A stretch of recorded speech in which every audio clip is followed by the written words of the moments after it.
మీ business ఏదైనా మీ ఊర్లో promotion చేయాలంటే అది సుమన్ టీవీతోనే సాధ్యం. ఇప్పుడే సంప్రదించండి.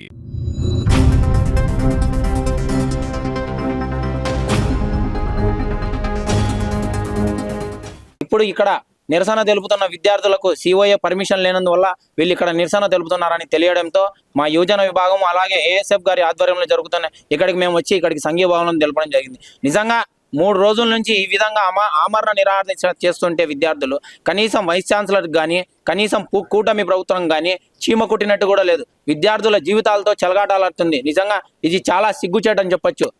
యూనివర్సిటీలో వీసీలు లేకోకుండా ఇక్కడ కూడా ఇప్పుడు ఉండే వీసీ కూడా తాత్కాలిక వీసీనే, పర్మనెంట్ వీసీ కాదు. ఈయనే కాదు, రిజిస్టర్ లేరు ఇక్కడ. అలాగనే ఇక్కడ ఫ్యాకల్టీ లేదు, లెక్చరర్స్ లేరు.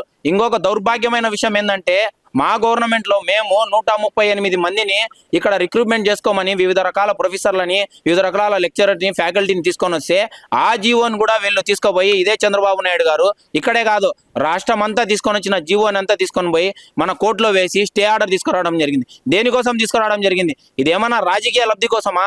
ఇది దీనివల్ల విద్యార్థులు నష్టపోతారు. విద్యార్థులు నష్టపోతే వాళ్ళ తల్లిదండ్రులు నష్టపోతారు. నేటి విద్యార్థులే రేపటి భవిష్యత్తు. అలాంటి విద్యార్థుల జీవితాలతో చెలగాటమాడుతున్నది చంద్రబాబు నాయుడు గారు మరియు విద్యాశాఖ మంత్రి లోకేష్ గారు. అంటే 3 రోజుల నుంచి తిండి లేక, నిద్ర లేక, నీరు కూడా తాగోకోకుండా ఈ విధంగానే నిరాహార దీక్ష చేస్తుంటే ఈ విద్యార్థుల పైన మీ కక్ష ఎందుకు?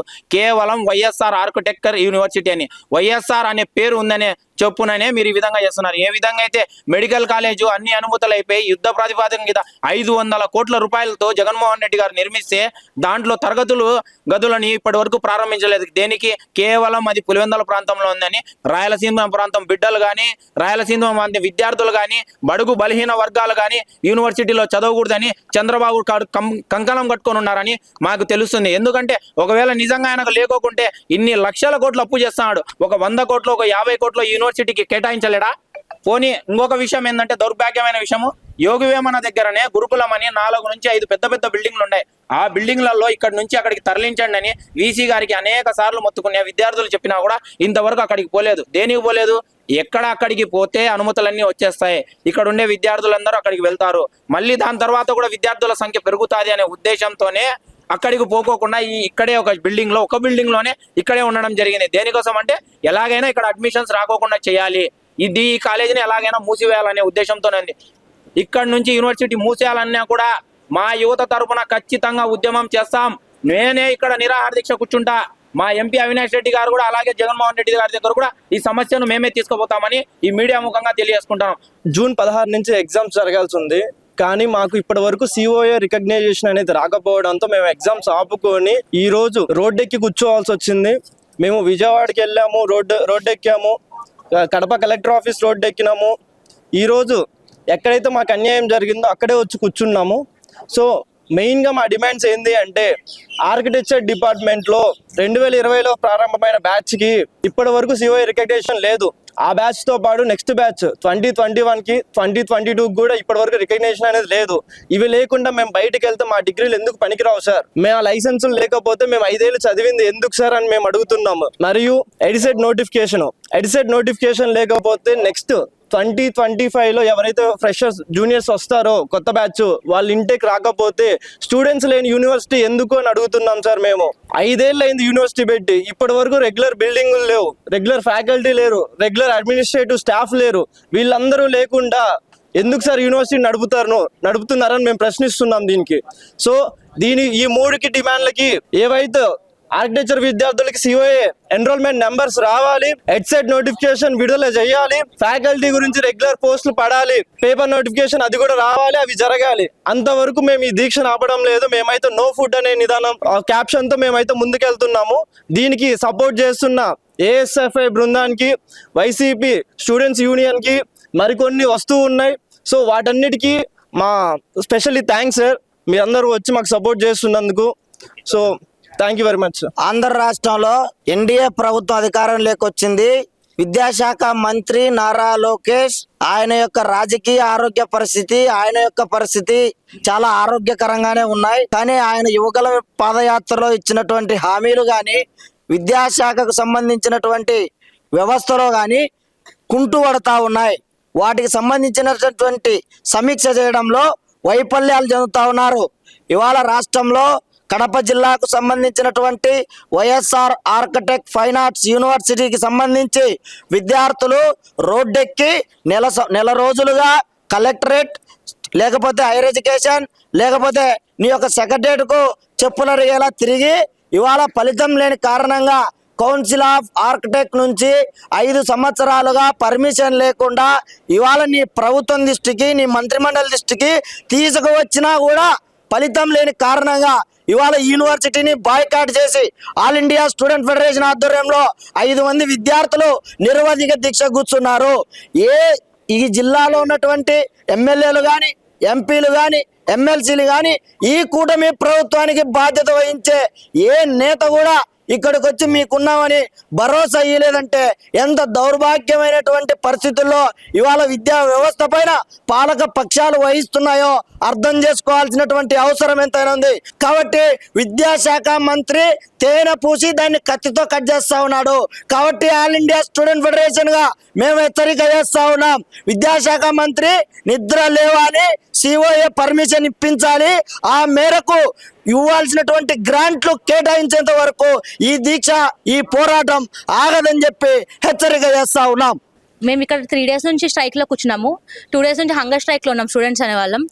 1 month నుంచి మేము స్ట్రైక్స్ చేస్తూనే ఉన్నాము. ప్రెస్కి వెళ్తున్నాము, అన్ని చోట్ల మీట్ అవుతున్నాం, మాకు ఎలాంటి రెస్పాన్స్ లేదు. మేమేదో కొత్తగా అడుగుతున్నట్టు, మేము కొత్త డిమాండ్స్ పెడుతున్నట్టు ఎందుకు రెస్పాండ్ అవ్వట్లేదు మాకు అర్థం కావట్లేదు. మినిమం యూనివర్సిటీకి ఉండాల్సిన లేవు ఇక్కడ. మాకు ఏం చెప్పి జాయిన్ చేసుకున్నారు, అయ్యా అడుగుతున్నా ఎందుకు ఆన్సర్ చెప్పట్లేదు అర్థం కావట్లేదు. వీసీ సార్ వచ్చున్నారు, అందరూ వచ్చారు, ఇప్పుడు వచ్చి ఒక ఆన్సర్ లేదు. ఫ్యాకల్టీ అందరూ కూర్చున్నారు, వాళ్ళు మా కోసం హెల్ప్ చేసి కూర్చున్నారు, వాళ్ళు ఒక ఆన్సర్ లేదు. మార్నింగ్ నుంచి ఈవినింగ్ దాకా ఇక్కడే కూర్చోవాల్సిన అవసరం ఏంటి సార్ మాకు? ఇక్కడ ఎవరు ఈజీగా వచ్చిన వాళ్ళు కాదు. అడ్మిషన్స్ ఎంత చదువుకుని వచ్చిన వాళ్ళందరూ టాపర్ స్టూడెంట్స్ సార్. ఇక్కడ వచ్చిన వాళ్ళందరూ కౌన్సిలింగ్ ద్వారా వచ్చిన వాళ్ళే, ఏదో ప్రైవేట్ కాలేజ్కి వచ్చిన వాళ్ళు కాదు, అట్లాగా వచ్చిన వాళ్ళు కూడా కాదు.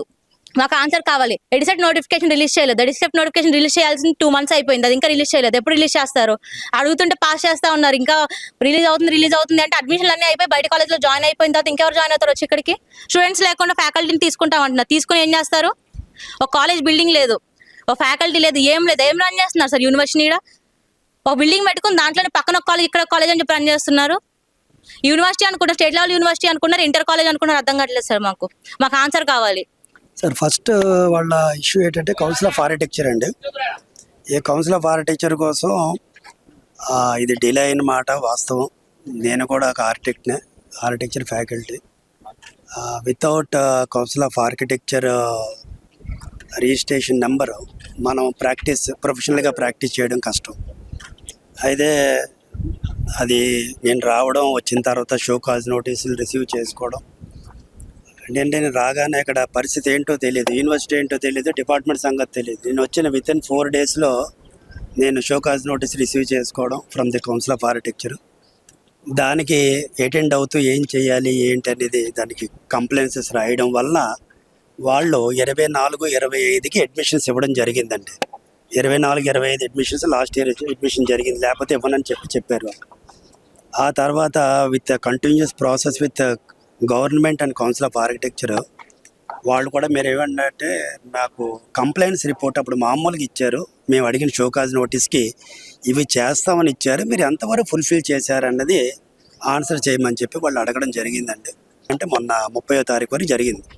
30వ తారీఖు జరిగిన దాంట్లో వాళ్ళు ఏమడిగారంటే we wanted a letter from the government for ఈ పోస్టులకి మేము పర్మిషన్ ఇస్తున్నట్టు ఫైనాన్షియల్ గ్రాంట్ ఉన్నట్టుగా లెటర్ కావాలని అడిగారు. అయితే ఈ లెటర్ మనం మొట్టమొదటి నుంచి ప్రాసెస్ చేయడం వల్ల మనకి ఫైనాన్స్ డిపార్ట్మెంట్ ఉండడం వల్ల దానికి ఫైల్ నెంబర్ ఉండడం వల్ల సో ఇమీడియట్గా అది ప్రాసెస్ చేయడం, principal secretaries both finance and higher education వాళ్ళు దే వర్క్డ్ ఈవెన్ సాటర్డేస్, మీకు తెలుసు హాలిడే, ఫ్రైడే కూడా దే వర్క్ టిల్ 1 o'clock అంటే నైట్. మేము కూడా ఇక్కడికి రావడం జరగడం, వాళ్ళు ఏవైతే పేపర్ వర్క్లు అడుగుతున్నారో ఎడిషనల్గా ఫర్ ఇమీడియట్ శాంక్షన్ అని చేయడం జరిగింది. అది మనకి ఎప్పుడైనా ఫైనాన్షియల్ శాంక్షన్ కావాలంటే మినిస్టర్ గారి దగ్గర కూడా వెళ్ళవలసి వస్తుంది. సో మినిస్టర్ గారు కూడా అది క్లియర్ చేయడం జరిగింది. తర్వాత హైయర్ ఎడ్యుకేషన్ చైర్మన్ గారు కూడా క్లియర్ చేయడం జరిగింది. మొన్న నైట్ అరౌండ్ 7 o'clock ఆయన అప్పుడు కూడా is not here in Delhi, but he has to make a favour to the university immediately has done. ఇది ఆన్లైన్లో జరిగిందండి. Offline meeting they are conducting on 13th అండి. ఎవరైతే మన స్టేట్ మెంబర్ ఉన్నారో is one of the chairman for disciplinary కమిటీలో ఈ said I will see that it will be completed at the earliest. Meanwhile దాన్ని ఏమంటారు, బీసీ అంటారు, virtual conference కూడా కండక్ట్ చేస్తానన్నా.